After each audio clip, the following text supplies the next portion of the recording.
Is social media, the very tool designed to connect us, actually driving a digital wedge between Kenya and Tanzania? This question hangs heavy in the air of East Africa, where a long and complex history of neighborly competition has found a new, highly volatile arena. The rivalry is not a recent phenomenon. It is deeply rooted in the post-colonial era. The relationship was shaped by the contrasting visions of their founding fathers, Jomo Kenyatta of Kenya and Julius Nyerere of Tanzania. Their differing ideologies, Kenyatta's capitalism versus Nyerere's socialism, set the two nations on divergent paths, creating a foundation of friendly, yet sometimes fraught competition that continues to define their interactions in the 21st century. This foundational rivalry was not merely ideological.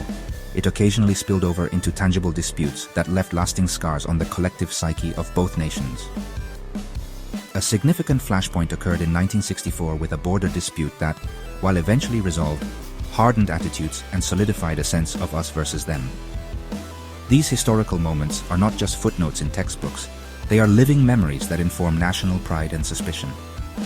The stories of these early tensions have been passed down through generations, creating a lens through which many Kenyans and Tanzanians view each other today, often with a mix of respect, envy, and a competitive spirit that can easily be ignited. Today, the echoes of Kenyatta's and Nyerere's contrasting national projects are still heard loudly across the region. These historical narratives shape public opinion and national identity, providing a ready-made script for modern-day rivalries. When a Kenyan boasts about Nairobi's economic dynamism, it can be perceived through the historical lens of capitalist success. Conversely, when a Tanzanian celebrates their nation's cultural preservation or political stability, it can feel like a subtle critique of Kenya's more turbulent path. These undercurrents of history mean that even a simple online debate about music or tourism can quickly escalate, tapping into decades of ingrained perceptions and nationalistic sentiments. The legacy of this historical competition is a complex dance of brotherhood and rivalry. It means that citizens of both countries can feel a deep sense of kinship one moment and engage in fierce nationalistic arguments the next. This duality is crucial to understanding the current social media landscape. The online world did not create the Kenya-Tanzania rivalry, it merely provided it with a global stage and a powerful amplifier. Every tweet, TikTok video, or Instagram post has the potential to tap into this deep well of shared history, turning mundane disagreements into symbolic battles for national pride and regional dominance.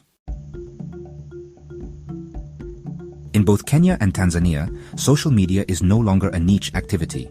It is a dominant force in public life, profoundly shaping how citizens communicate, consume news, and form opinions. Platforms like Instagram, TikTok, and X, which was formerly known as Twitter, have exploded in popularity, becoming central to the daily routines of millions.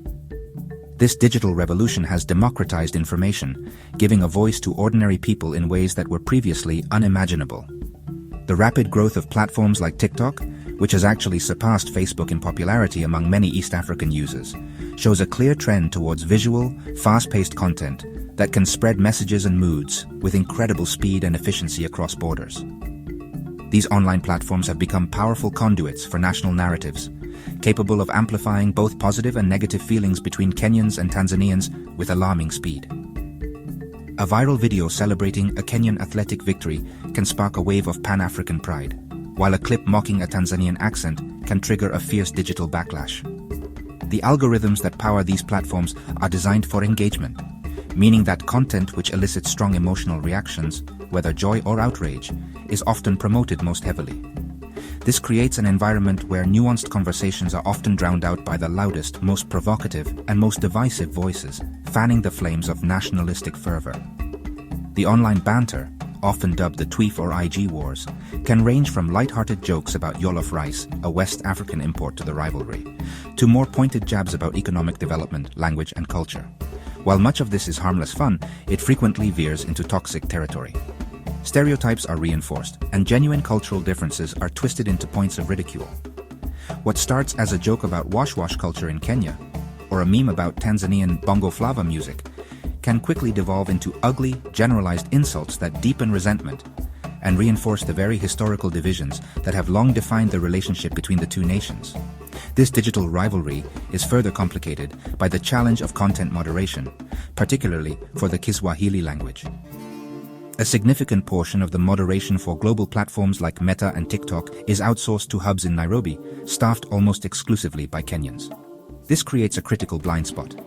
Kenyan moderators may lack the nuanced understanding of Tanzanian dialects, cultural contexts, and political sensitivities.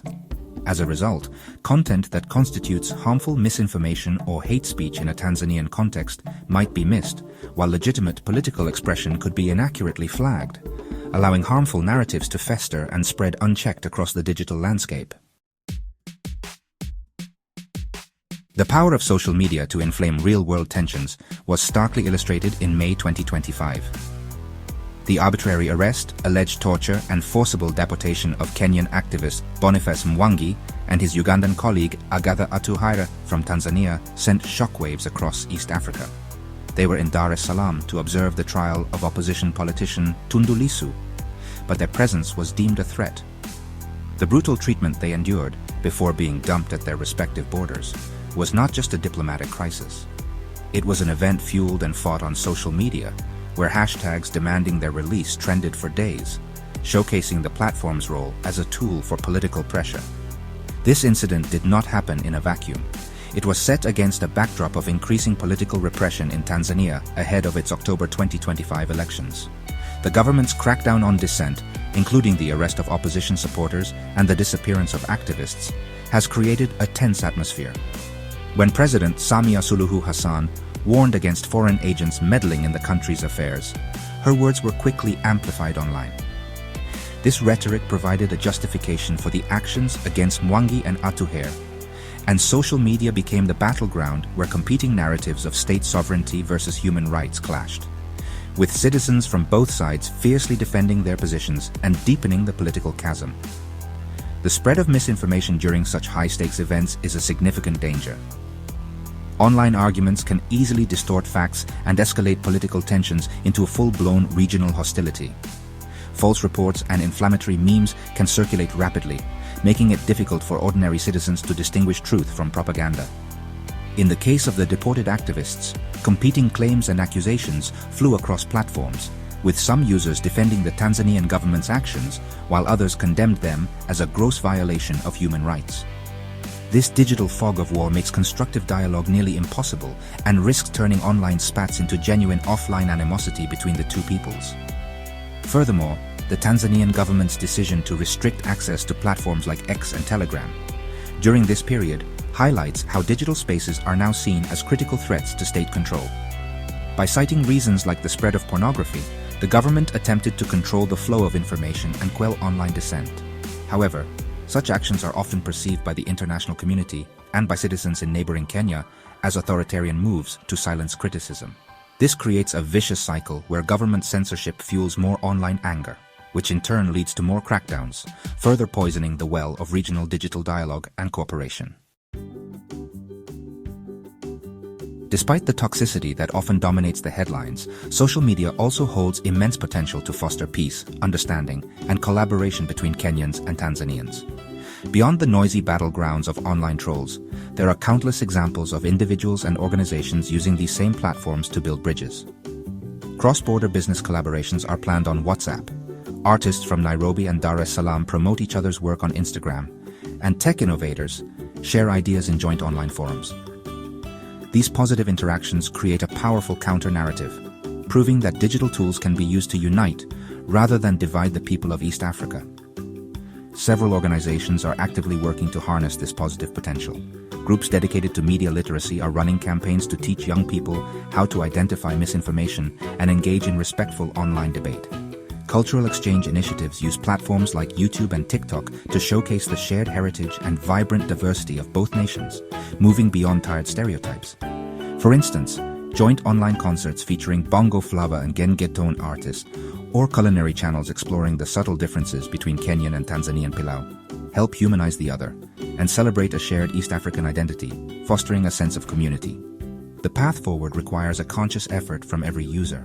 The future of Kenya and Tanzania's online relationship rests in the hands of their citizens. We must choose to amplify voices of reason and unity over those of division and hate. This means actively seeking out different perspectives, engaging with empathy, and refusing to participate in pylons that dehumanize our neighbors. It involves celebrating collaborative successes as enthusiastically as we debate our differences. By making responsible choices, we can collectively shift the digital culture from one of conflict to one of constructive conversation and mutual respect. Ultimately, we can imagine a future where online dialogue between Kenyans and Tanzanians strengthens, rather than strains, their historic bond.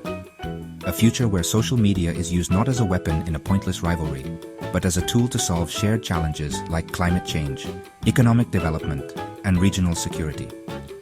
This vision is not a distant dream. It is an achievable reality. It begins with each of us recognizing the power we hold with every post, share, and comment, and choosing to build a more connected and understanding East African digital community for generations to come.